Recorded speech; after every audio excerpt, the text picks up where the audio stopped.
there is a different state of Malchut, a different state of, because of when we consider the affair of the whole evolution of consciousness is happening in three lines. It's not only our work; it's a huge form of and system that is at play. We can understand it because we are sort of a little cell that the same is happening in it, whether it's in a person or in a group. What it suggests? It suggests that there is for Malchut as the womb of all spirits, different periods. And sometimes it's when it's the left, meaning in three lines, okay? When she gets the three lines and the dominant part is the left, meaning, so there are the spirits that are being born at that time will serve the growth of knowledge, the growth of intelligence, and as well the growth of need of light. There will be the propelling power of the need of tikkun, because they will feel more than anyone else that human wisdom is actually the limit, and human wisdom is the misuse. It cannot illumine. So they will be sensitive to that. In other part, when there is the right, let's say, is being extended, there will be more spirit with a tendency of more looking into keeping what is sacred apart from everyone else. Yeah. So sort of to keep it in seclusion almost. And then there will be the third line, which will be inactivated. So they will try to, and that is actually the work of Kabbalah, to sort of to create a place and purpose to unify those opposition of the human consciousness trying to grow and to evolve. And sometimes it's in the question of what is the purpose of my spirit? The right is asking, what is the purpose of God? The middle is asking, well, there is a place to unify it. There is a way to unify it. So this is when there is what he's saying, that some spirits are born under the recognition or consciousness of limitation or judgment, what is called. Because judgment is limitation, is recognition of human limitation. So what is about my spirit or what the Creator wishes or wants is not enough. They're both important, but they need to meet on the same purpose, which is the third line. So now you're asking, our period is actually the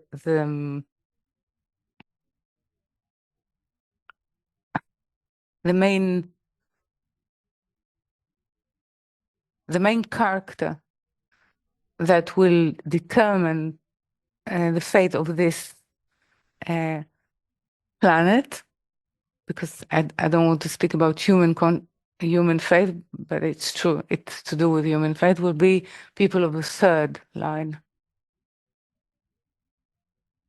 People who will see it, that will see that the way all the concept, all the intellectual concept, all the high end, even high science end, does not provide true way of living. And what was stagnated into a religious world is not giving true answer as well. So we need to find something that will sort of go through shattering in order to allow third line to emerge. Yeah. So this is the spirit of this time. But they live through deep. It's not small changes.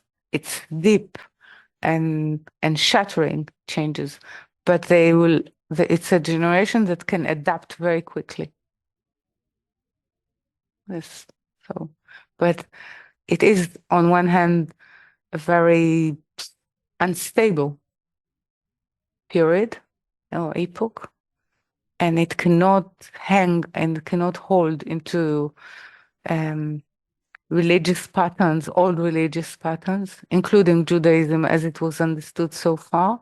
So how to, it needs actually consciousness and the study of how to be able to receive the light in a way that it will unify itself with a plan. And that is called Kabbalah, and that is called the third line for last generation. But they will discover the meaning of it. The language for them, the Kabbalistic language for them, will be so natural. They will not have to struggle like we struggle for it. Yeah. Yes. Yes. It's like I'm always. Uh, I know it's an inward joke, but I would like to bring it. When you see, which I cannot stand, a Western series, I mean television series, um, I cannot stand the language.